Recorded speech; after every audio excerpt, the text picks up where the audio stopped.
I'm back again to show you how to put our beeswax finish on the base of this adorable pedestal table. If you saw the first video, I showed you how to paint this table base. Second video, I showed you how to create a stain on the top. This is our third video in this short little series, and I'm going to show you how to apply our beeswax finish to seal in this beautiful paint finish on the bottom of this table. Our beeswax finish comes in two different sizes. We have a small size here, which is great for most projects. This will do multiple projects for you. It's a 4-ounce beeswax size.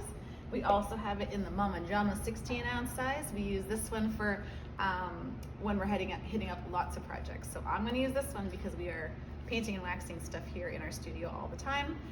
But if you're just getting started and you have a few projects, this is the perfect size for you to pick up.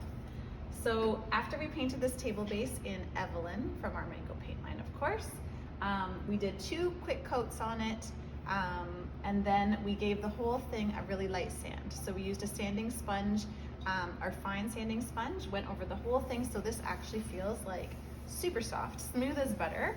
And we also did some distressing, so you can see a little bit, hopefully you can see this, a little bit of the original finish coming through here, a little bit on the legs, a little bit of wear and tear, because this table that we're painting over is not perfect, and I don't want to make it try and look perfect. I want it to still have some of that original character coming through, so we distressed it. So I'm going to use our regular beeswax brush here. This is sort of our go-to beeswax brush. It's a nice natural bristle brush. It holds a lot of wax, and it makes getting the wax on there super easy. This is going to go real quick, so let's get started. Our natural beeswax is actually made right here by hand in small batches with love in our studio. It smells like honey, it smells delicious. It is all natural, and it works wonders on mango paint. Mango paint actually dries porous, so that's why we do need to seal it. And the beeswax, because the paint is porous, the beeswax actually works right into the paint instead of sitting on top.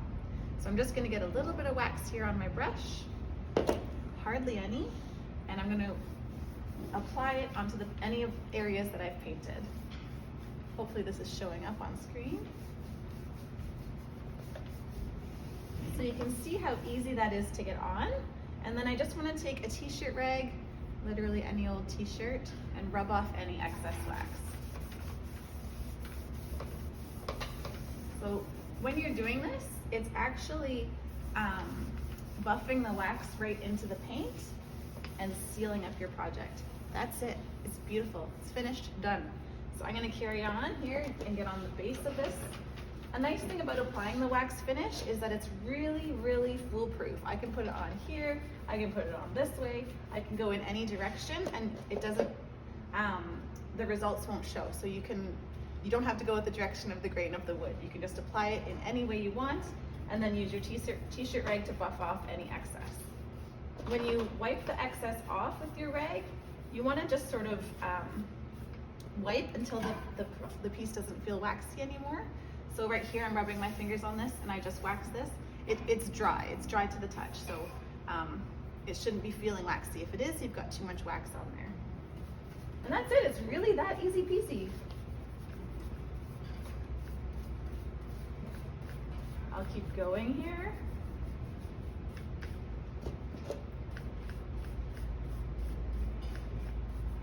Maybe I'll speed this up for you in the video so it doesn't take so long, because this is actually not that exciting anymore now that I've showed you how to do it. Literally, that's it. A nice thing about the wax as well is that you can put it on.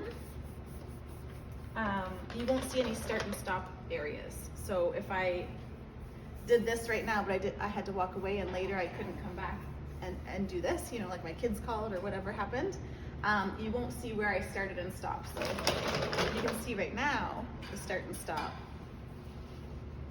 But once I continue it on, you won't be able to tell that I had to take a little break there in the middle.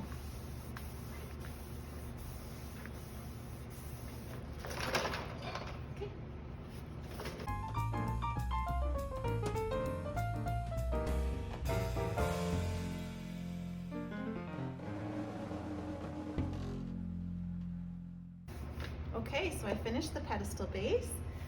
I know I sped that up for you, but in real time, I think it took maybe 4 minutes, maybe 5.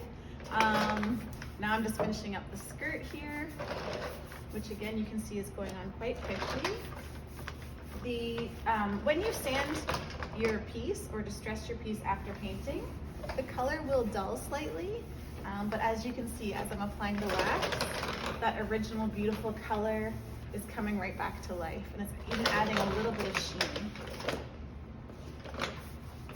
The beeswax, once cured, will be a really matte finish, but it does add a really, really beautiful depth to the color as the wax is worked into the paint. Okay, we're almost done here. I think I got it all. Am I joined up yet? Over here. Perfect. Hopefully you can see that. Wipe off the last bit. Okay, so there you go. That's how you put your beeswax finish onto your mango painted piece. This is, like I said, it shouldn't be feeling waxy, so as I'm rubbing my hands over it, it's perfectly dry already, dry to the touch. It will be delicate for a few days, so I would let it cure for a little bit. We always say gentle use right away if you have to use it right away. And yeah, so if you didn't catch the first two videos back, I showed you how to paint this base. I did another video showing you how to do a stain, and on the next video coming up, I'm going to show you how to seal this stained top with our tabletop finish. Hopefully you'll subscribe to Mango Paint so you can see more video tutorials from us, and check out our website at mangopaintinc.com. Thanks.